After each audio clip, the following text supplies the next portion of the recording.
noches, bienvenidos amigos televidentes. Qué placer volvernos a reencontrar en esto que se llama 8 en punto. Soy Sergio Méndez. Esta noche, señores, en Noche de Jueves, Noche de Análisis, estaremos abordando temáticas de coyuntura, de actualidad. Estaremos hablando sobre la resolución de la Sala de lo Constitucional de la Corte Suprema de Justicia, donde determinó, bajo el amparo que abogados interpusieron en el caso conocido como los militares, en el caso jesuita. Y es que recordarán ustedes que la Audiencia Nacional Española, por medio del juez Eloy Velázquez, había pedido la extradición de aquellos militares de los cuales se les está imputando la comisión de la muerte en el marco de la ofensiva final hasta el tope de los jesuitas de la UCA. La sala determinó que no procede. Vamos a conversar de esto porque esto no inhibe a la Fiscalía General de la República para poder iniciar una investigación, para poder girar órdenes administrativas, porque la sala se refiere únicamente a la difusión roja. Entre otros tópicos, elección de magistrados está a la vuelta de la esquina pese a posiciones encontradas, porque parece que ya hay humo blanco y componendas, porque muchos las han denunciado, entre el partido Gana y el FMLN. Próximo lunes se ve llegar también la nueva ley de la Sala de lo Contencioso Administrativo, entre otros temas. Señores, acompáñenme, le planteo la pregunta que esta noche hemos articulado para que usted sea parte activa de la entrevista. 8 en punto, dice así: según su criterio, ¿qué tanto cree que la situación de inseguridad que se le ha descontrolado al actual gobierno? Un 84% se decanta en decir mucho, solo un 9% poco y solo un 7% nada. 161 votos hasta este momento, de los cuales contabilizamos sin haber iniciado la entrevista. 8 en punto. Recuerde, con tu esfuerzo, con tu ingenio, con tu fe, tú puedes hacer grande a El Salvador. El primer segmento de la entrevista 8 en punto, como todas las noches, es gracias a la fina cortesía de Banco Agrícola. Y bueno, señores, nos incorporamos a esta tribuna de entrevista y con mucho gusto esta noche le damos la bienvenida al doctor Miguel Fortín Magaña. Doctor, Hoy voy a poder hablar, estoy emocionado realmente. por eso no invitamos a los demás, no, doctor, para quitarle la gana ya de una sola vez. Don Dago sigue perdido en el sea, espacio sideral. Ha pasado más de un año, o sea, se fue de medicina legal y a mí me lo han venido a dejar aquí, ya no lo aguantaban. Doctor, bienvenido. Vamos a conversar, doctor Fortín Magaña, sobre varios temas de coyuntura, de actualidad, y vamos a arrancar conociendo un poquito acerca de este tema, como es la tregua. ¿Y por qué tocamos esto? Porque hay sendas investigaciones de las cuales el gobierno ha atacado a la revista Factum, por ejemplo. Sí. Adicionalmente, el periódico digital El Faro también ha esgrimido lo correspondiente, y es que este testigo, del cual nosotros conocemos bajo este régimen de protección como Nalo, que participó en la tregua, da con lujo de detalles muchos elementos de los cuales ha causado indignación, repudio popular. Hemos conocido donde el partido FMLN dio una muy buena cantidad de plata para ser favorecido en temas de baja de homicidios y adicionalmente también en el tema de votos para las elecciones. Pero no fue el único, también el partido Arena dio una muy buena cantidad de dinero según el testigo. Muchos han tratado de desacreditarlo, debo decirlo. El día de ayer conversé con diputados y particularmente el representante del partido oficialista le restaba credibilidad. ¿Su opinión? Bueno, la realidad es que los testigos criteriados, pues no es que pretenda desacreditarlo, porque no lo conozco, no sé si realmente es una persona que esté diciendo la verdad. Espero que sí, pero la realidad es que los testigos criteriados tienen que sumarse a ese testimonio con los elementos probatorios desde otras ópticas, porque al fin y al cabo es verdad, los testigos criteriados son personas que normalmente se les va a reducir la pena o se les va a quitar la pena si ellos sirven como tal, como testigos para la fiscalía, pero han sido detenidos por un acto delincuencial. Ahora, lo que hay que ver es la investigación alrededor del testimonio de Nalo, porque si la investigación alrededor de ese testimonio termina demostrando que las cosas que Nalo está diciendo son ciertas, por ejemplo, dice hubo tal acción en tal ocasión y se descubre que efectivamente hubo una reunión con otras personas, con terceros testigos, etcétera, bueno, pues entonces es lógico que hay que darle pues la fuerza al testimonio, la fuerza que tiene que tener. Lo que pasa es que, sobre todo el oficialismo, de alguna manera está en una situación bastante delicada. Hay que investigar, insisto, más profundamente, pero estaría en una situación delicada porque estamos hablando de que es el gobierno de la República el que, siendo gobierno de la República, tiene una acción con organizaciones que, si bien en ese momento no se consideraban terroristas, porque la sentencia de la Corte Suprema de Justicia establece esto del terrorismo posteriormente, sí es cierto que los individuos eran criminales, eran personas que verdaderamente eran buscados por la justicia y que de alguna manera pues tenían la obligación, el gobierno de la República, de poner un alto y no de establecer una componenda con estas personas. Por el otro lado, si la investigación, que digo debe ser profunda, también sugiere que hubo otro tipo de componendas por el partido de oposición, pues evidentemente también esto debe ser investigado. Y no quedarse en ninguno de los dos casos, ni en otros que pudieran surgir, no quedarse nada más con el que fue el interlocutor por parte, digamos, del FMLN, lo pongo como ejemplo, sino ¿quiénes más sabían? Porque estamos hablando de cantidades de dinero que para nosotros los mortales comunes son cantidades importantes, pues. Y no se trata de, entonces, simplemente decir, si fueron $250,000, no, si fueron $500,000, no, si fueron $100,000 más. No, hombre, estamos hablando de cosas que se van acercando al $1,000,000, etcétera, que uno no los encuentra en la calle. Aunque ya sabemos que hay más de algún diputado que de repente dijo que se ganó la lotería o de repente pues salieron comprando casas o lo que sea. Pero bueno, es que el dinero cuesta ganárselo.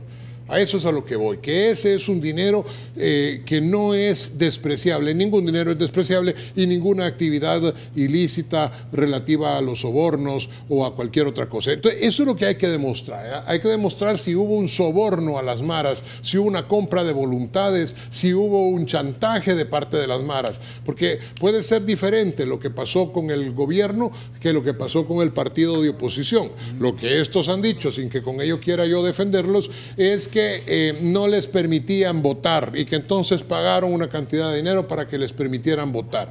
Qué penoso, de todas maneras, que nosotros debamos, los salvadoreños, estarles pagando a los mareros para poder votar o que estemos pagándole a los mareros para podernos desplazar de un sitio a otro. Ahora, ¿ocurre eso? Sí, sí ocurre. Ocurre todos los días. Lo que pasa es que muchos de los políticos en el gobierno no se dan cuenta aparentemente porque viven en carros blindados y en casas con protección y con seguridad.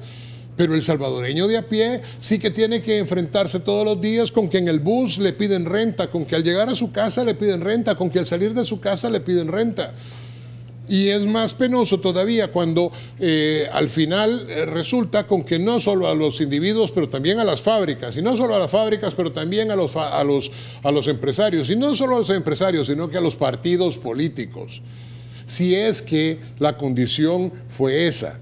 Del otro lado habrá que analizar también si lo que se le dio al FMLN, o lo que el FMLN dio a los mareros fue para poder votar, o se trató de una cosa más, porque si se trató de algo diferente, si se trató de una situación en donde realmente lo que al final estaba viendo era la compra de voluntades precisamente para que el partido de oposición no votara, entonces la situación es harto compleja. Y entonces estamos hablando de la constitución de otro delito. Por eso es que hay que ver además quiénes participaron. el que ahora es ministro de Gobernación, que por cierto ya no se llama Ministerio de Gobernación nada más, sino que se llama Ministerio de Gobernación y Desarrollo Territorial. ¿Se han puesto a pensar lo que quiere decir desarrollo territorial? ¿Qué quiere decir? Que después de que negocia con estos y que les da una cantidad de dinero de cerca de $250,000 conocidos, de repente como premio lo nombran ministro de Gobernación y de Desarrollo Territorial. Yo creo que es interesante. Yo creo que la Fiscalía nos ha dado la punta del iceberg y que tenemos que trabajar un poco más en todas estas cosas de investigación. Ahora, hay dos cosas. El fiscal general de la República ya adelantó que muy probablemente se está esperando esta resolución y va a seguir con otros funcionarios de los cuales se les puede imputar otro tipo de delitos con el dicho de Nalo.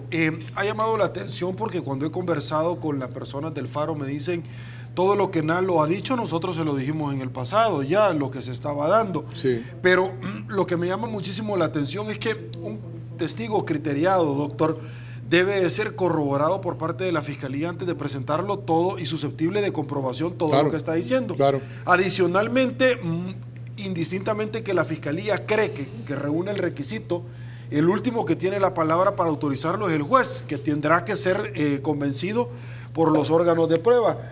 Pero a mí lo que me llama la atención es que se ha tratado de deslegitimar, de quitar cualquier tipo de fuerza a este testigo, cuando en el pasado, a preguntas de su servidor al diputado del partido oficialista, no pudo justificar cómo es que en el caso del testigo criteriado de Carlos Perla, el señor Mario Orellana, las acusaciones del partido FMLN como oposición vinieron. ¿Cómo es que el criterio de oportunidad allá sí era bueno, pero acá no sirve? Pues sí, esa es la doble moral a la que yo me estoy refiriendo. Pues esta es la condición típica, ¿verdad? Cuando lo malo imputa a mi adversario, entonces sí no hay ningún problema. Cuando imputa a mi propio gobierno, porque ojo que vuelvo a repetir, aquí no estamos hablando de individuos que están aislados y que no son parte del gobierno.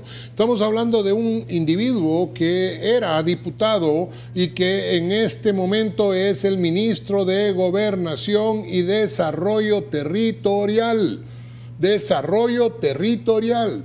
Estamos hablando de un individuo que de alguna manera, junto con son personas que se han ligado al gobierno central, al presidente de la República actual, que antes fue el vicepresidente del tipo que yo no menciono su nombre.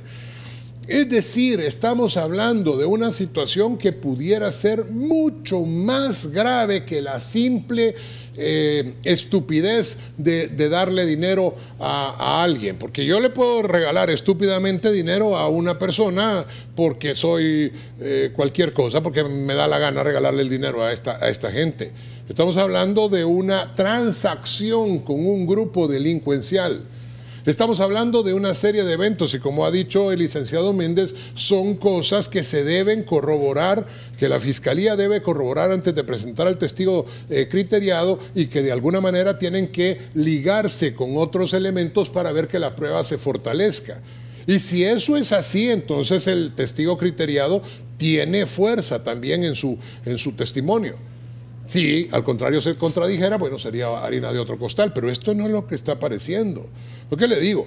O sea, yo creo que la acción de las personas del partido de oposición fue muy torpe y además de esto es éticamente cuestionable. Desde la otra perspectiva, la acción del gobierno como gobierno no es una torpeza, es una condición que debe ser investigada como un acto potencial de corrupción muy grave, que podría poner en entredicho inclusive la legitimación de las elecciones presidenciales que llevaron al profesor Sánchez Serén a la presidencia. Ok, señores, hacemos la primera pausa. Esto se llama 8 en punto. Volvemos.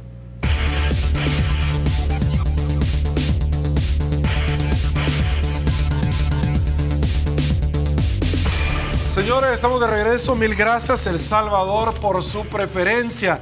Doctor Miguel Fortín Magaña, vamos a hablar acerca de la resolución de la Sala de lo Constitucional de la Corte Suprema de Justicia en torno al amparo que interpusieron los abogados representantes de militares en el caso conocido como la masacre de los jesuitas. Para efectos de ilustración, tengo muy gentilmente vía telefónica al licenciado Lisandro Quintanilla, abogado defensor de los militares en Comento. Muy buenas noches, licenciado. Un gusto tenerlo en 8 en Punto. Buenas noches, Sergio. Muchas gracias por la invitación y un saludo a tus panelistas. Gracias. Licenciado, de una forma sumamente sencilla para que el pueblo salvadoreño nos pueda entender, la Sala de lo Constitucional da una resolución en base al amparo que ustedes habían interpuesto, en el cual prácticamente viene a rectificar la resolución que en Corte Plena se tomó con relación a la solicitud de la Audiencia Nacional Española, conocida como la difusión roja, ¿cierto? Sí, es correcto. Bueno, habría que precisar que lo que nosotros solicitamos en su momento, el 21 de enero del año 2016, fue una solicitud de habeas corpus de carácter preventivo. Sí.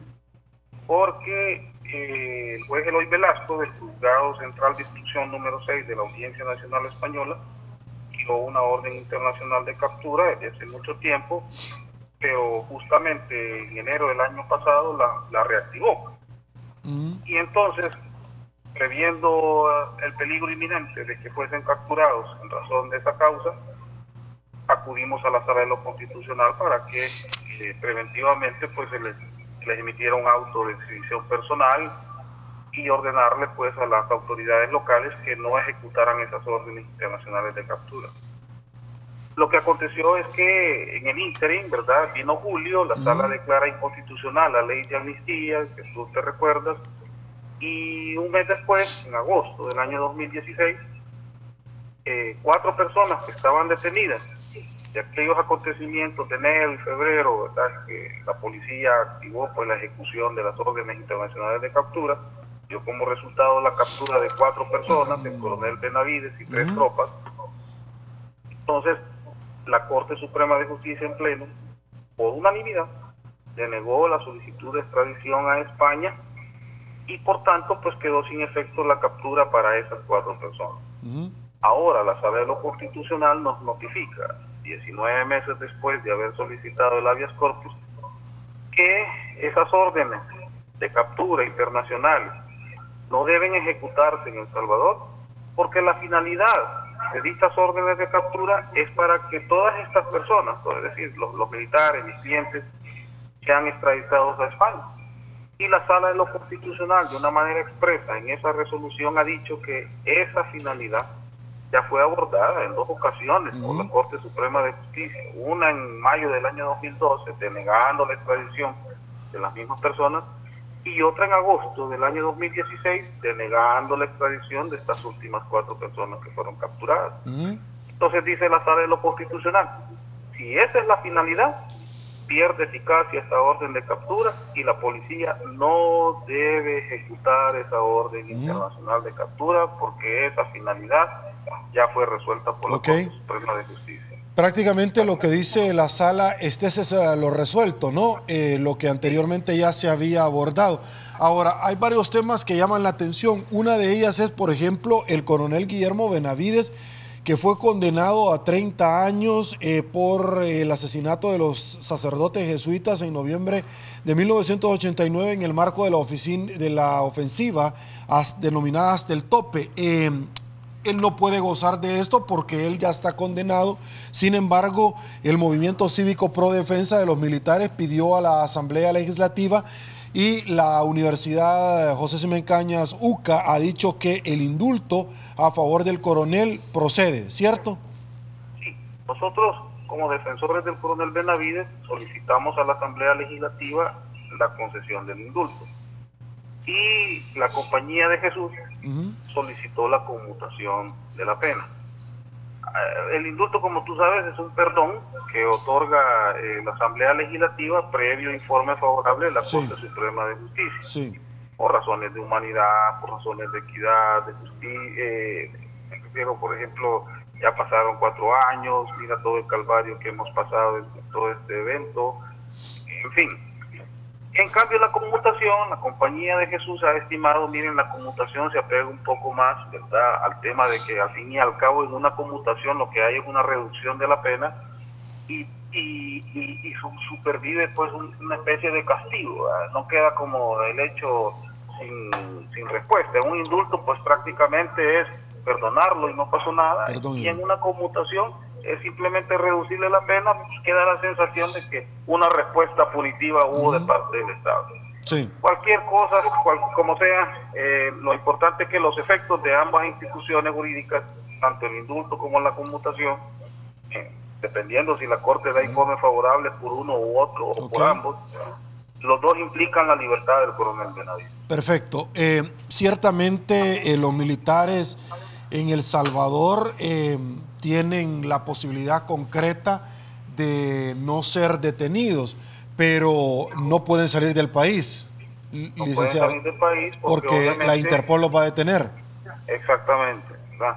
Estamos diseñando una estrategia para que la sede central de Interpol, que está en Lyon, Francia, pueda conocer de este tema para que evalúe que esta orden internacional de captura pues rige con todo nuestro ordenamiento jurídico, con los precedentes del Tribunal Máximo, como es la Corte Suprema de Justicia en pleno, y la Sala de lo Constitucional, que es el Tribunal máximo intérprete y aplicador de las normas constitucionales. Entonces yo creo que la Interpol, a través del tratado correspondiente, sí establece una normativa, unas reglas que te dicen que hay que interpretar a la luz del derecho local y a la luz del derecho internacional. Esta orden internacional de captura pues ya no está riñendo con la realidad jurídica de un país determinado como el nuestro en este caso. Ahora, licenciado, esto no inhibe en ningún momento a la Fiscalía General de la República para poder iniciar una investigación luego de la derogación de la ley de amnistía. Más allá de la resolución de la sala, la Fiscalía le queda expedito la posibilidad concreta de girar órdenes de detención interna o incluso de presentar un requerimiento como reo ausente en contra de sus representados, ¿cierto? Correcto. ¿Por qué? El tema es que la sentencia de inconstitucionalidad de la ley de amnistía estableció, y así lo dicen expresamente, cuando uno lee la sentencia, un acápite que se llama nueva situación jurídica o nueva realidad jurídica en el orden normativo salvadoreño. Y dicen que a partir de esta inconstitucionalidad se crea una nueva situación bajo estos 7 criterios y le ordenan a la Asamblea Legislativa que cree una legislación transicional. Bueno, yo he criticado esto de transicional 27 años después, no sé qué tan transicional puede ser, pero bien, una ley de carácter transicional y con fines restaurativos, ¿verdad? Para que todos estos casos que están contenidos en el informe de la Comisión de la Verdad y todos aquellos hechos que puedan ser conocidos por la jurisdicción penal de El Salvador, que se suscitaron en el contexto de la guerra, de ambos bandos, por supuesto, puedan ser sometidos al procedimiento que se diseñe en esa nueva legislación. Tanto así que tú te acuerdas que hace poco la Sala de lo Constitucional instaló una audiencia de seguimiento y verificación de que se cumpliera precisamente estos mandatos que han dado a la no se ha cumplido. Entonces el presidente de la Asamblea ha creado ya una comisión y apenas está en ese paso. Yo lo que he dicho públicamente, hoy en la mañana en una entrevista y ahora lo reitero a través de tu espacio, es que tengamos calma, tengamos paciencia, porque estas iniciativas, por decirte algo, si la JUCA decide iniciar procesos penales sobre este mismo caso jesuita y cualquier otro, lo que vamos a hacer es distorsionarnos un poco, ¿está?, en esta situación no tan consolidada de la paz que tenemos. Y si la Sala de lo Constitucional ya dio una orden a la Asamblea Legislativa de crear una nueva legislación que conlleve el perdón, la restauración y todo eso, licenciado, yo creo que deberíamos de ser coherentes con eso. Sí, pero mientras por más orden que le haya dado, mientras la Asamblea no lo realice, ¿no hay sombría en algún momento para protegerlos si la Fiscalía acciona el poder punitivo? Por supuesto. La Fiscalía, una vez citada a través de una denuncia o cualquier otro acto inicial de investigación, desde luego que puede actuar por el principio de oficiosidad. Perfecto. Otra última pregunta, licenciado, es cómo en algún momento el caso del señor Inocente Montano podría tener algún tipo de repercusión, si es que la podría haber, ya que prácticamente la solicitud de extradición, él está detenido en los Estados Unidos de Norteamérica, ha agotado prácticamente hasta este momento las posibilidades concretas para impedir la extradición. Se ha conocido que ya no hay más y que este será llevado a los tribunales del representativo de la península ibérica, España. ¿Su opinión? Fíjate que hemos tenido conversaciones con los abogados que están llevando el caso del coronel Montano. Tenemos entendido de que un tribunal del estado de Carolina del Norte ha emitido una posición final, dijéramos, en torno a allanar el camino para que sea extraditado el coronel Montano. Pero nos explicaban estos abogados que los procedimientos todavía no están agotados.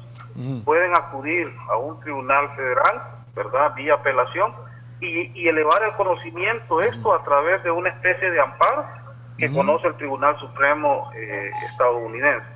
Y finalmente, quien tiene la decisión en sus manos es el Departamento de Estado, previo agotamiento de todas estas etapas. De manera de que no es cierto de que ya se ha dicho la última palabra en la situación del coronel Montano, sino que todavía hay un poco de camino que recorrer. Ok, perfecto. Licenciado Lisandro Quintanilla, muchísimas gracias por habernos acompañado vía telefónica y haber, por supuesto, al pueblo salvadoreño ilustrado sobre su posición en el caso conocido como los militares y la masacre de los jesuitas. Muchísimas gracias. No, gracias a ti y un saludo a tus panelistas que siempre nos ilustran con sus opiniones muy acertadas. Gracias, muy buenas noches. Un gusto. Regreso a estudio, doctor Miguel Fortín Magaña. Bueno, fuimos pero muy puntuales, categóricos en las preguntas y obtener los elementos que a juicio del abogado Quintanilla supuestamente van a seguir la suerte de sus representados. ¿Cuál es su opinión con lo que usted ha escuchado y por supuesto con lo que usted ha leído? ¿Su opinión? Bueno, yo desde hace varios meses advertí que esta sentencia, pues obviamente hay que respetarla porque se respetan, se acatan las sentencias de la sala, nos gusten o no, porque es el tribunal que dice las cosas. Yo sí creí y sigo creyendo que se van a abrir cada vez más heridas y que las heridas al final van a terminar siendo causa de más problemas que las soluciones que va a haber. Es imposible una justicia restaurativa a tantos años después del conflicto armado y ocupar algunos ejemplos como esto para la justicia restaurativa tampoco es lógico, porque lo que para otra persona podría ser uno de los muertos más importantes, pues para mí a lo mejor no es, a lo mejor, y sin duda alguna, más bien, para mí el muerto más importante fue aquel que mataron de mi familia, aquel que de repente desaparecieron de mi familia. Es que viene a ser como, pues, y lo digo con todo respeto y el respeto que la investidura me merece, lo que dijo el cardenal Rosa Chávez sobre que esto fue una guerra contra la fe de los salvadoreños. Perdón, señor cardenal, pero eso no es cierto. Eso realmente es una distorsión grotesca de la realidad. Y pretender decir esto, con todo respeto, señor cardenal, realmente o es una mentira, y me parece que eso es lo que es, porque usted estaba ahí, y mentir es decir lo contrario a lo que yo creo con el ánimo de engañar a otro, o se trata de una inexactitud lastimosa para alguien que vivió la guerra desde pues, el púlpito y ciertamente conoció todo lo que estaba pasando. Esta no fue una guerra de fe, esta fue una guerra civil en donde hubo buenos y malos en los dos bandos, y verdaderamente hubo un montón de personas que perdieron la vida y que se abren las puertas en este momento para que empiecen a comentarse estas cosas. Los Samuelitos, por ejemplo, que son todos estos niños que mataron pues yo diría que la misma guerrilla, por cuanto los tiró a la calle sin tener una verdadera preparación, pues son un buen ejemplo de esto. Creo que las puertas se abren y es peligroso lo que vamos a encontrar del otro lado. Sí, ahora, quizás para cerrar estos temas que estamos abordando, es complicado porque, por ejemplo, en el caso del señor Benavides, que fue condenado en aquel entonces a 30 años y que luego fue interrumpida o la cesación de la detención, de la privación de libertad porque vino la ley de amnistía. Ahora se está pidiendo un indulto, la UCA dijo, mire, lo que nosotros queríamos era conocer únicamente, y me parece, decían, que la justicia restaurativa viene en la medida en que nosotros sabemos quiénes fueron las personas al final que llevaron a cabo el cometimiento del delito, ya sea intelectual o por acción. ¿Cuál es su opinión, doctor? Porque se pueden venir otros casos, el caso de Monseñor Romero, la masacre del Mozote, claro, el Marines en la zona rosa, etcétera, una cantidad de casos que el señor fiscal general de la República creó una unidad especial dentro de la Fiscalía que es insuficiente para poder investigar y llevar a los tribunales casos como estos. Sí, lo que pasa es que el señor fiscal, aunque tenga toda la buena intención, va a ser absolutamente insuficiente. Es que no se trata de... Muertos hubo 70,000 en la guerra. Y cada uno de esos 70,000 muertos merecería una investigación adecuada. Por eso es que yo comentaba hace un rato, es que podrá ser que para los tribunales o para los medios de comunicación o para la Comisión de la Verdad hubo unos cuantos casos que fueron ejemplarizantes, los casos de la muerte de los alcaldes, los casos de la muerte de del Mozote, los casos de la muerte de no sé qué. O sea, sí es cierto, esos son ejemplarizantes para los medios o para quien hizo el informe de la verdad. Pero para el hijo del señor que lo mataron allá en un pueblecito y que nadie supo de él, ese muerto es importante. Luego los 70,000 muertos son importantes. Y entonces como cada uno de esos 70,000 muertos es importante, eventualmente se podrían haber 70,000 expedientes. Sería absolutamente imposible que el fiscal pudiera conocer todo esto. Y estamos en un peligro grave. Porque al fin y al cabo, hablamos de las masacres de la zona paracentral y de las masacres de los alcaldes de la misma zona, y puede salir untado el presidente de la República. Y si sale untado el presidente de la República, entonces también habría que investigar si él puede ejercer la magistratura. Y de repente el vicepresidente, y de repente el ministro de Gobernación, y de repente el ministro de no sé qué cosa, y de repente todos los ministros del gobierno. Entonces, esta cosa, no es que yo esté defendiendo el FMLN, nada que ver. Lo que estoy diciendo es que hemos abierto la caja de Pandora. Y al abrir la caja de Pandora, o no pasa nada, que era la opinión de nuestro amigo el doctor Godoy, a quien saludamos y nos está viendo, o si pasa algo, que es lo que yo me temía y reitero hoy porque creo que ya está pasando. Porque creo que en este momento, si ustedes creen que con esto de los jesuitas se va a quedar todo, estamos totalmente equivocados. Después van a venir otros y otros y otros y más.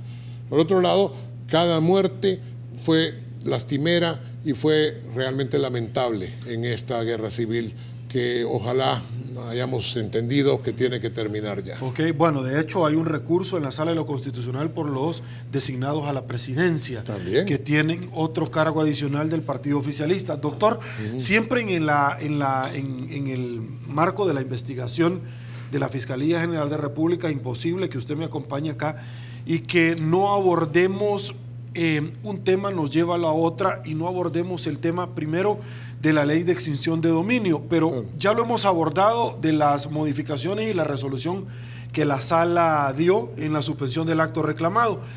La ley en comento tiene precisamente el espíritu de impedir que aquellas personas que están siendo procesados puedan disponer libremente de los flujos económicos y precisamente caer en la tentación de poder seducir al órgano jurisdiccional o a cualquier institución o a cualquier funcionario para que puedan venir y favorecer a determinado imputado. El señor Elías Antonio Saca se le ha imputado otro delito. Las investigaciones de la Fiscalía iniciaron con una vinculación de estos abogados detenidos con el tema trances, como se ha conocido, por vinculación al narcotráfico, abogados especialistas que tiran plata en los tribunales para sacar a las personas, y al final fue uno de ellos que precisamente unas escuchas telefónicas donde se le imputa al señor Saca que estaba ofreciendo $10,000. Se detiene a esta colaboradora de la Cámara de lo Civil que iba a tratar de que durmiera el sueño de los justos. De una u otra forma, en el caso de Charlé, para darle tiempo a que el señor fiscal general de la República se le fuera acabando el tiempo en el despacho. ¿Su opinión? No, por eso digo que el fiscal tiene una misión extremadamente importante y tiene poco tiempo para hacerla.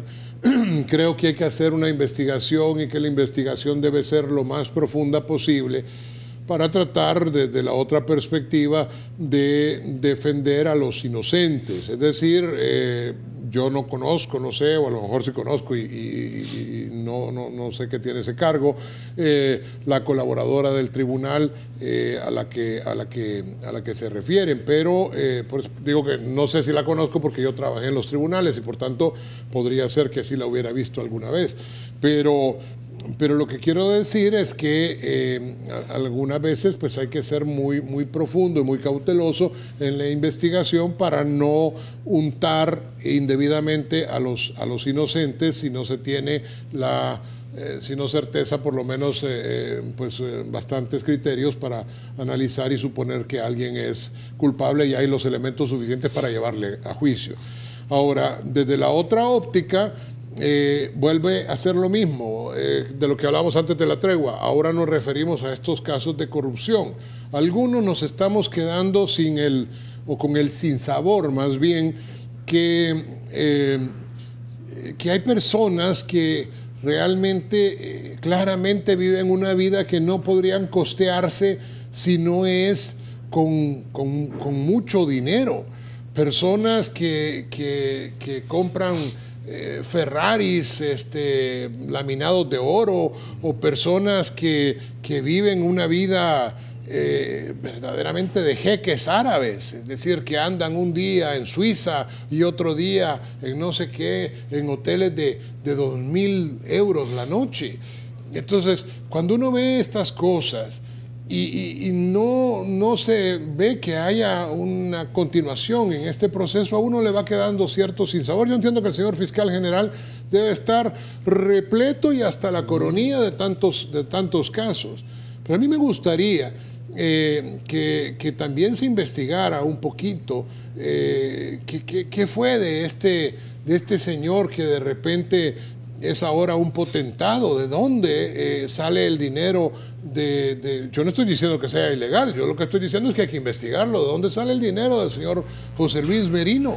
¿De dónde sale el dinero del señor Reyes? ¿De dónde sale el dinero de tantos diputados? ¿De dónde sale el dinero de tantos ministros actuales en el ejercicio del poder? Y por el otro lado, viene una Corte de Cuentas que verdaderamente, Dios quiera que en estas componendas horrorosas en donde se arreglan todas las cosas, no vayan a elegir a estos 3 fulanos que hicieron que hace un poco más de 3 semanas terminara, prescribiera finalizara el plazo para iniciar una acción legal por la cuestión del chaparral. Entonces, ¿qué está pasando? O sea, el chaparral es una cantidad de dinero que se votó sobre esto y hace 3 semanas terminó el plazo y prescribió la posibilidad de empezar una acción legal o penal. ¿Y estos quiénes son los responsables? Los magistrados de la Corte de Cuentas de la República. Entonces, realmente creo que hay que investigar también a los magistrados de la Corte de Cuentas de la República, porque pueden haber cometido un delito por omisión, haber, como decía usted en el otro caso del señor Saca, haber engavetado o haber querido engavetar una cantidad de documentos precisamente para no cumplir con su deber. Y todo esto debe ser investigado. Ahora, esto es tan grande que el fiscal imposible lo puede investigar todo, pero hay casos que son emblemáticos en donde uno esperaría realmente que más allá de lo que el señor fiscal decía que le daba pena ajena, la acción del señor Munguía Payés defendiendo a no sé quién, realmente creo que el fiscal tiene la obligación no de hablar, sino de actuar y de fortalecer la prueba que presenta antes de decir cosas que puedan de alguna manera ensuciar el nombre de las personas. Y esta es una obligación de todo fiscal en todo país democrático normal. Ok, en el tema de la Corte de Cuentas existe mucha preocupación, porque de pronto desisten de los 3 que tienen, pero traen a otros que muy probablemente son iguales o peor. ¿Por qué se dilata tanto este tema? Por la idoneidad, porque hay una gran cantidad de profesionales probos, gente con principios y que no son negociables. ¿Es el tema de la idoneidad o es el tema de la afiliación política que me interesa, y no partidaria, ojo, sí, política, y que me interesa a mí para que me cubran las espaldas y ataquen a mis enemigos y que cubran a mis amigos con los cuales yo he negociado? Claro, y por eso es que nuestro país no avanza. Por eso es que nuestro país sigue siendo un país del tercero o el cuarto mundo, cada vez más endeudado, con más problemas de seguridad, de salud, de educación, y donde desafortunadamente pareciera ser que lo único que les importa a los políticos corruptos, que son una mayoría calificada, digámoslo de alguna manera, lo único que les importa a los políticos corruptos es que no se les ataque a esos corruptos. A los otros corruptos del otro lado sí, pero a estos corruptos de este lado no. Y eso no puede ser. Realmente, esta noche yo estoy verdaderamente decepcionado de las acciones, no del gobierno, porque de este gobierno ya no me espero nada, pues, o sea, realmente son terribles. Del partido de oposición sobre esta condición en donde terminan, esto perdón, pero es que a mí me parece decepcionante. Fíjese usted, dice que van a adelantar las ¿cómo se llama? Las elecciones en el Partido Arena. Las elecciones en el Partido Arena. Y termina presente por la patria. Perdónenme, presente por los intereses creados, no por la patria. Perdónenme, pero no fue por la patria que se hizo esto. O sea, este es el momento para hablar de los diputados y de los alcaldes. Este es el momento para entender que estamos en un momento de crisis inmensa, que nos vamos a quedar sin Corte Suprema de Justicia en la Sala de lo Constitucional. Y solo por los intereses de cualquier persona, ¿cómo se llama?, que quiere adelantar las elecciones, porque ahorita tiene un rating de popularidad que va para abajo, pero que no quiere que se le baje, solo por eso se van a adelantar las elecciones. Perdónenme, pero eso no es por la patria. Eso es por los intereses particulares de quien está siendo patrocinado por un grupo de poder. Y eso no se vale, por lo menos no se vale para las personas que creemos honestamente en la libertad, creemos honestamente en las capacidades de los seres humanos de enfrentar las cosas de frente y de cara y decir las cosas como son. Por eso es que estoy decepcionado.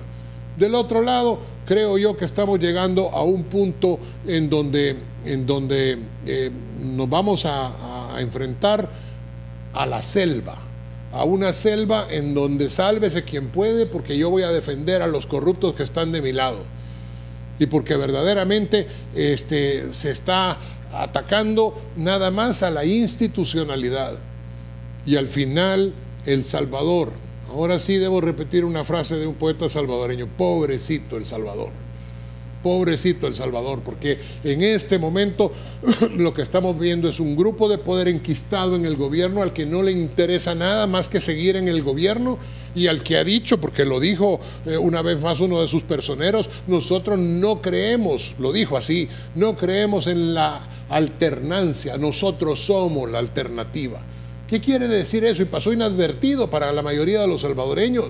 Lo que estaba diciendo es que no pretenden entregar el poder, y los otros hacen lo posible por perder las elecciones. Elecciones importantísimas como las de diputados y alcaldes, poniéndose a pensar en las elecciones de presidente, cuando eso no es el momento actual para hablar. ahorita es el momento de hacer patria. Y estoy hablando de todos los partidos de oposición, si es que alguno queda de oposición, porque algunas veces también hay que decirlo, con excepción de uno que otro personaje que merecen mi respeto. Hay partidos en donde se hace lo que el FMLN quiere. Me refiero a Gana. Por supuesto, no me refiero al exalcalde de San Miguel, que sí merece mi respeto y al que aprecio, aunque no conozco en persona, pero que me gustaría conocer cualquier día. Pero realmente, sí les digo, estamos en una situación complicada, en un país en donde las cúpulas, y ahora estoy hablando igual que de Dagoberto, pero en donde las cúpulas de los partidos están decidiendo la suerte del pueblo. Y en el pueblo estamos todos nosotros, y esto nos puede llevar al desastre. Todavía estamos a tiempo. Ojalá que podamos reflexionar y cambiar las cosas. Ok, señores, con esto nos quedamos. Vamos a otra pausa en 8 puntos. Volvemos.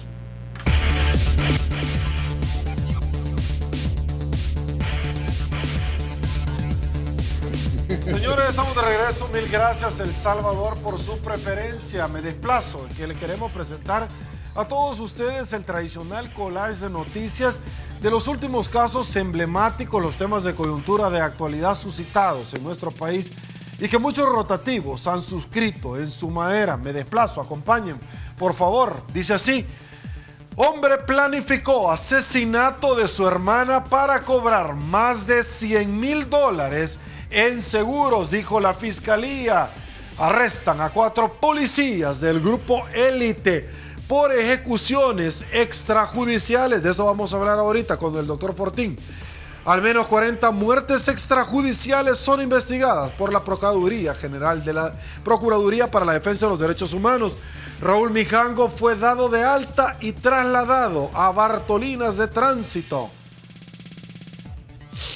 Ministro de Defensa, Munguía Payés, confirma que Mijango, mediador de pandillas, fue su asesor. Sala abolió órdenes de captura contra militares implicados en el caso jesuita. Hablamos en el primer segmento con el defensor. PCN dice que FMLN y Gana son el eje de acción del reparto de la Corte de Cuentas. En el pasado eran ellos y Arena. Muchos nos han señalado eso. Comisión Política buscará el día lunes elegir a magistrados de la Corte de Cuentas de la República. Hacienda, doctor Fortín, busca 300 millones para nivelar el presupuesto y terminar este año. El gobierno subastará acciones de ingenios para pagar pensiones. El Salvador presentó solicitud formal para extensión del estatus de protección temporal TPS por sus siglas. De esto vamos a hablar también porque existen una posición muy diferente y encontrada ante la solicitud del TPS y por otro lado el apoyo para Venezuela. Doctor, ya vamos a hablar de eso. Hablemos de los grupos de exterminio. Y es que la revista Factum hizo una investigación, al igual que el periódico digital El Faro en el pasado, pero la primera de estas con detalles acerca de cómo los grupos al interior de la corporación policial estaban ejerciendo precisamente actividades. Entre ellos se especula, porque no es una posición precisamente todavía una posición finalista, grupo élite de la PNC involucrado en omisiones, en homicidios, agresiones sexuales y extorsión. Y es que se especula por muchos especialistas en este tema, doctor Fortín, que el FIRS y el FERS se terminó precisamente porque esa era parte, recuperar los territorios sea como sea, y que prácticamente existe una nueva edición de una nueva tregua en nuestro país. Por favor. Pues realmente, como lo dijimos en su oportunidad hace ya de esto varios años, cuando empezó la tregua, y yo en ese momento pues todavía estaba en medicina legal, hubo muchas críticas cuando yo advertí que el problema de la tregua no era la tregua misma, sino las consecuencias de ella, que eventualmente los 10,000 mareros que entraban a esa tregua iban a terminar fortalecidos e iban a haber muchos más. Y hoy por hoy, 60,000, si no más, mareros tienen secuestrada a nuestra tierra. 60,000 o más mareros realmente le piden a todo el mundo, o a casi todo el mundo, desde dinero para entrar a sus propias casas y colonias, hasta dinero para cualquier otra cosa. Dinero, dinero, dinero. Pero libertad también. Libertad para poderse desplazar de un sitio al otro. Libertad para poder llegar y decir lo que uno quiere. Es que uno no se puede ni siquiera vestir de un color determinado, porque si es un color que le cae mal o que representa a la mara contraria, puede terminar alguien muerto.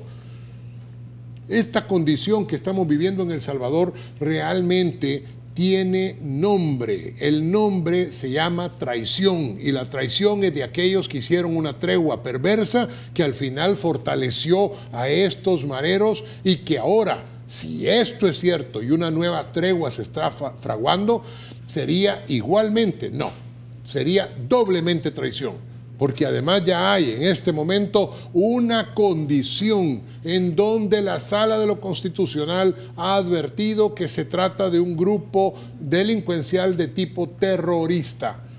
Por tanto, cualquiera que empiece no a hablar, a negociar con estas personas, estaría cayendo en un delito per se. Y esto es extremadamente peligroso. Y uno se pregunta, ¿por qué no se ha controlado verdaderamente al territorio? ¿Por qué llegan a la campanera policías, y sobre todo los policías de a pie son gente totalmente valiosa? Estoy hablando de estos personajes que ya se les olvidó que fueron algún día también policías y que ahora son los grandes ministros. Lo único que no tiene de ministro es que no le gusta usar sacos al señor, pero realmente es un personaje que se ha olvidado totalmente de la tropa, de la policía, por un lado, y se ha olvidado de la función para la que ha sido contratado, porque el ministro de Justicia, lo mismo que el ministro de Seguridad, lo mismo, el ministro de Seguridad, pues en este momento, lo mismo que el ministro de la Defensa, tienen obligaciones, igual que cualquier otro ministro, con el pueblo. No pueden estar hablando y sacando raja de lo que está sucediendo, y eso es lo que está pasando en El Salvador en este momento. Ahora, si hay algún policía que se ha metido en una condición tan terrible como podría ser las agresiones sexuales o las extorsiones o cualquier otro delito o los homicidios, porque una cosa es un enfrentamiento y otra cosa es un homicidio o asesinato, entonces esta persona debe ser investigada y debe ser juzgada y condenada. No podemos permitir que nadie esté fuera de la ley. Esto empieza precisamente por los ministros, empieza por el gabinete, empieza por el presidente de la República. No puede ser que estemos entregando el país en manos de mareros simplemente porque a mí me conviene, que es de lo que he estado hablando toda la noche. Y verdaderamente tenemos que hacer algo. Y los únicos que podemos hacer algo somos todos los salvadoreños, de izquierda y de derecha, en los movimientos ciudadanos. Por eso yo he estado enfatizando sobre estos aspectos, no porque los movimientos ciudadanos se quieran convertir en partidos políticos. No es esa la intención de los ciudadanos. La intención de los ciudadanos es evitar la corrupción y señalar cuando una persona, cuando un diputado, cuando un magistrado o cuando un funcionario está actuando mal. Esto es lo que tenemos que hacer. Okay. Ya usted me tiene todo acomplejado, no sé si me está diciendo si esto es anuncio o si no, así que mejor me callo para que usted me diga si o sea que yo ya no puedo tener mis ademanes porque usted se pues sí, es que usted tiene sus ademanes, que tienen un montón de ademanes. Pues, tengo mis gracias, doctor. Sí tiene sus gracias. Ok, mire, hablemos acerca de la situación económica de nuestro país. Hacienda necesita 300 millones para terminar el año, sí, de los cuales no están contabilizados 94 millones que debe de tener para el mes de octubre para honrar nuevamente los intereses del sistema de pensiones. Claro, porque hicieron un presupuesto claramente desfinanciado, porque le pusieron $1,000 para el pago de las pensiones, porque realmente hicieron un montón de cosas que estaban mal hechas. Y porque creyeron que bastaba con decir que iban a volver a pedir prestado o que se iban a seguir, perdón el salvadoreñismo, pero clavando el dinero de las pensiones. Y como no pudieron, porque vino la Sala de lo Constitucional y puso los límites que tenía que poner, entonces en aquel minuto 50 segundos de odio del presidente de la República, donde salió en la cadena nacional diciendo que se iban a arrepentir básicamente y que íbamos a tomar cualquier tipo de medida en contra de la Sala y de cualquiera que se les opusiera, pues entonces delante de toda esta circunstancia, ahora tienen que ver de dónde sacan el dinero. Y por supuesto, pues de algún lado lo tienen que sacar, porque a El Salvador ya nadie le presta. Y El Salvador está en una posición peor que la de Venezuela en cuanto a los préstamos internacionales. Y entonces viene alguien y dice, pues lo tienen que pagar las AFPs. ¿Y por qué no va a tener que pagar las AFPs? ¿Por qué no lo tiene que pagar el gobierno? ¿Por qué no deja de gastar el gobierno? ¿Por qué no el gobierno en un momento determinado empieza a analizar si necesita tantas nuevas contrataciones?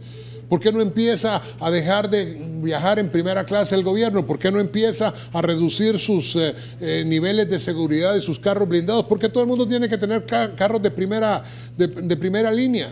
¿Por qué todos tienen que ser blindajes, no 7, sino 17, si existiera eso, que no existe, pues, pero ¿por qué todo el mundo tiene que hacer eso? Es que aquí pareciera ser que la fiesta consiste en que los demás paguen las cuentas de lo que yo, Juan Pérez, en el gobierno gasto. Y eso no puede ser. Nosotros necesitamos entender que realmente el gobierno tiene que ponerse límites a sí mismo y que ya llegó el momento de hablar al Banco Mundial y al Fondo Monetario Internacional. Y que es el momento de ceñirse los pantalones o las faldas y decir, no podemos seguir gastando. Mientras sigamos gastando, no va a haber plata que aguante. Y eso hay que entenderlo tan simple y tan tajante como es. Hay una nueva propuesta donde ha llenado de beneplácito no solamente a los partidos políticos de derecha, sino también a muchísimas organizaciones como Contradefot, hasta fondos adicionalmente, porque reúne prácticamente lo esencial, lo mejor de las diferentes propuestas. Claro. Los estudios actuariales de las diferentes han servido precisamente de insumos. El tema, doctor, es que se necesitan 94 millones de dólares. Esta nueva propuesta articularía la posibilidad concreta de darle largas a este pago que nos podría ingresar en una posición de un segundo impago, valga la redundancia, en el mismo año. Por eso, o sea, es que el punto es, y esto es lo que suelen decir siempre los acérrimos seguidores del gobierno o los troles del gobierno, porque también hay que decirlo, es de soluciones si se las dan.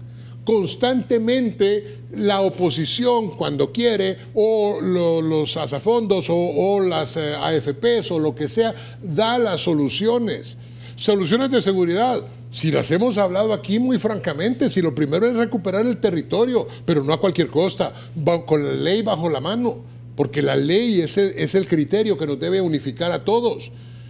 Y por supuesto que hay soluciones también para esto de las pensiones. Ya existe una propuesta, como muy bien el licenciado Méndez lo acaba de mencionar. Y ciertamente esa propuesta debe ser investigada. Pero ¿cuál es la reacción del gobierno? ¿Es porque es un niño caprichoso que simplemente no quiere hacer caso de nada que diga otra persona u otro grupo distinto a ellos? No, hombre, es que lo que pasa es que el gobierno necesita dinero para hacer un montón de cosas. Nos acercamos a unas elecciones. Del otro lado ya vimos que los otros como que le están dando en plato de plata las cosas al gobierno. Pero bueno, esas son cosas de cada partido político. Pero de este lado, el gobierno necesita dinero. Y por eso no va a disminuir la cantidad de empleos innecesarios que pueda haber. Por eso va a continuar con estos 40,000 o los que sean personajes de los que se dicen cosas como, por ejemplo, que son activistas del partido en el gobierno.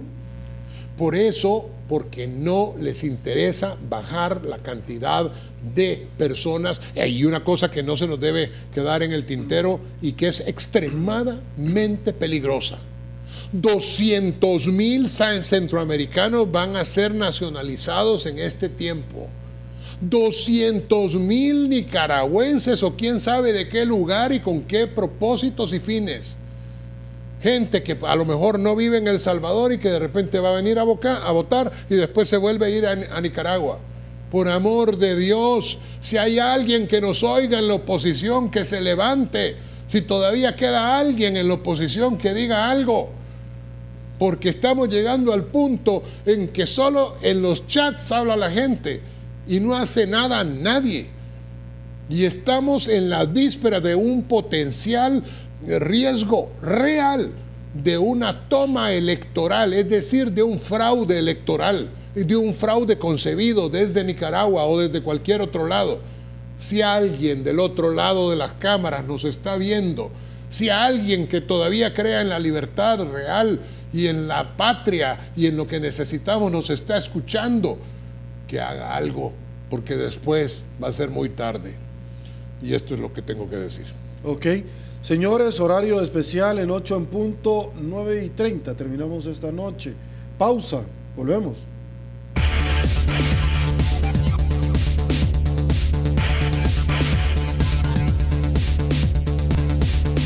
Estamos de regreso, mil gracias El Salvador. Doctor Miguel Fortín Magaña, el gobierno ha solicitado la ampliación del TPS. Por un lado, diputados del FMLN le dicen, mire, llévese el segundo Fomilenio si usted quiere, no nos preocupa. Por otro lado, le estamos solicitando que nos renueven el TPS a los más de 250,000 salvadoreños amparados en esto, porque son más de 3 millones de salvadoreños que residen en aquel país del norte. Pero por otro lado, votamos a favor de los Estados Unidos, de Venezuela, sí, y arremetemos contra Estados Unidos. Opinión. Pues sí, ¿qué más se puede opinar? Aquí hay dos opiniones. La opinión de los troles del gobierno y la opinión del resto del Salvador. O sea, y obviamente yo no soy troll del gobierno, así que voy a opinar como opina la inmensa mayoría de los salvadoreños. Es que es absoluta, total y grotescamente estúpida la actuación del gobierno. ¿Cómo es posible que el gobierno un día insulta a los Estados Unidos, un día insulta al gobierno y al pueblo de los Estados Unidos particularmente? Un día viene el señor Handal, Shafiq Handal, hijo, porque el papá era muchísimo más inteligente, y viene este señor y dice textualmente que se metan su ayuda por donde les quepa. Eso es lo que le dice a los Estados Unidos. O sea, no es que yo estoy siendo grosero, así lo dijo el señor que se metan la ayuda por donde les quepa. Y esto es lo que han pasado repitiendo todo el tiempo. Y han pasado hablando bien del enemigo de la libertad en el continente americano, que es el señor Maduro, que es un dictador genocida que está acribillando, masacrando a su pueblo. ¿Cómo es posible que un dictador genocida como el señor Maduro realmente sea el faro que ilumina al gobierno de la República de El Salvador?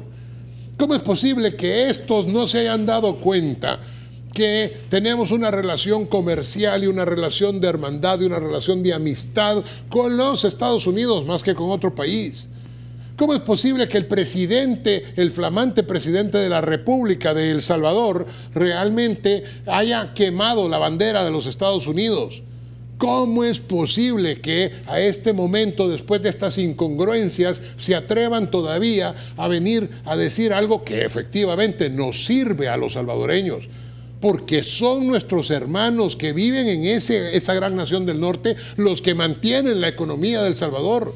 4,000 millones de dólares al año. 4,000 millones de dólares al año son de toda la gente que trabaja y se mata trabajando allá. Ojalá que nos demos cuenta que no podemos hacer estas incongruencias y que los Estados Unidos se den cuenta que el pensamiento del gobierno no es el pensamiento de la mayoría de los salvadoreños. Ok, señores, con esto llegamos al final de la entrevista 8 en punto. Doctor Miguel Fortín Magaña, muchísimas gracias, señor. Gracias por la semita, estuvo riquísima.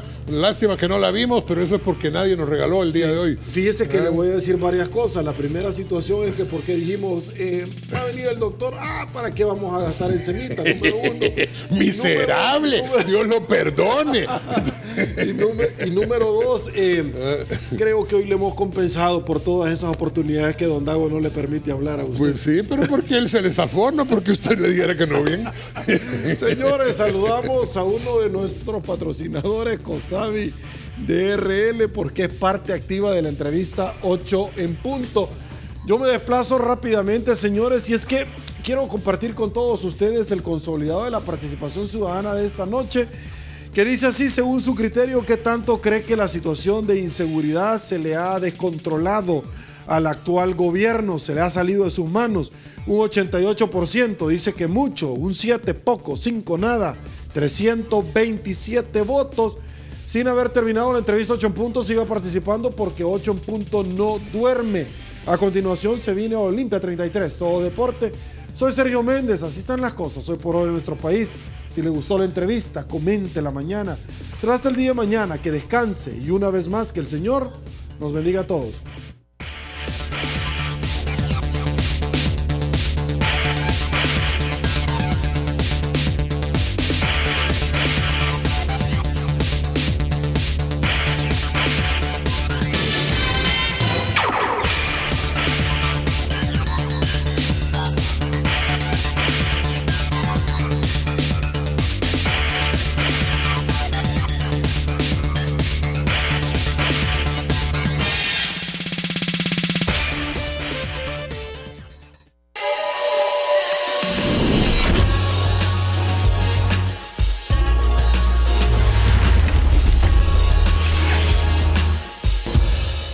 Imagínate la mejor película del mundo ahora mismo.